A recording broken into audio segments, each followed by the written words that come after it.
গুমটি ঘরে পর পর ঠাসা রান্নার গ্যাসের সিলিন্ডার। রাস্তার পাশের দোকান থেকে দিব্যি চলছিল রান্নার গ্যাসের সিলিন্ডার থেকে অটোয়ে গ্যাস ভরার কাজ। বুধবার এবিপি আনন্দ এখানে পৌঁছতেই ক্যামেরা দেখে পালান সেখানকার কর্মীরা।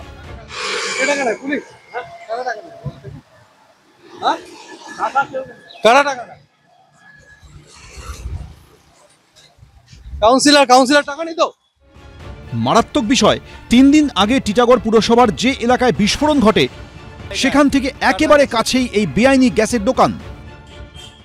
কাউন্সিলর জানে? কাউন্সিলর কি এখানে? এই অরমান মন্ডল জানে? হ্যাঁ, সব জানে। 2 দিন আগে টিটাগড়ের যে ফ্ল্যাটে বিস্ফোরণ ঘটে তা জবরদখল করে রাখার অভিযোগ ওঠে তৃণমূল কাউন্সিলর আরমান মন্ডলের বিরুদ্ধে।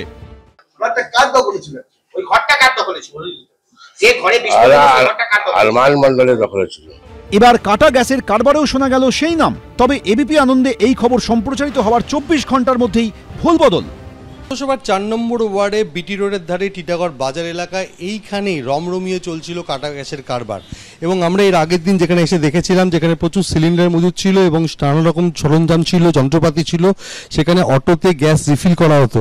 এবং সেই ছবি এবিপি আনন্দের পর্দায় সম্প্রচারের পর একেবারে সেই সমস্ত কাটা গ্যাস যেখানে রিফিলিং করা হতো সমস্ত সরঞ্জাম সরিয়ে ফেলা হয়েছে এবং যেখানে সিলিন্ডার মজুদ ছিল সব কিছু সরিয়ে ফেলা হয়েছে।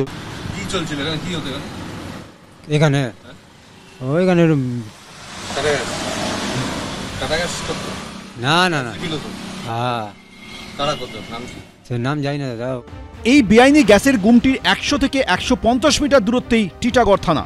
প্রশ্ন উঠছে, থানার এত কাছে কিভাবে চলছিল বেআইনি গ্যাসের কারবার? নেপথ্যে কাদের হাত? এ নিয়ে তৃণমূল পরিচালিত টিটাগড় পুরসভার প্রাক্তন ও বর্তমান পুরপ্রধান নাম না করে পরস্পরের ঘাড়ে দায় চাপিয়েছেন।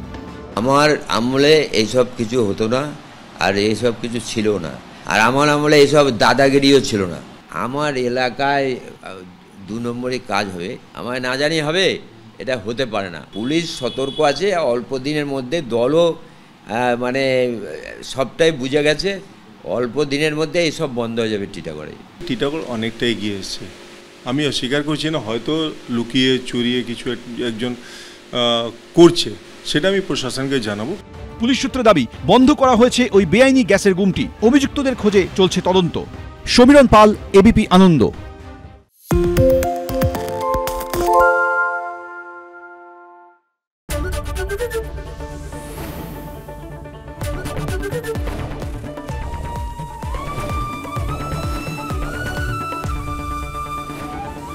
এবিপি আনন্দ, এগিয়ে থাকে, এগিয়ে রাখে।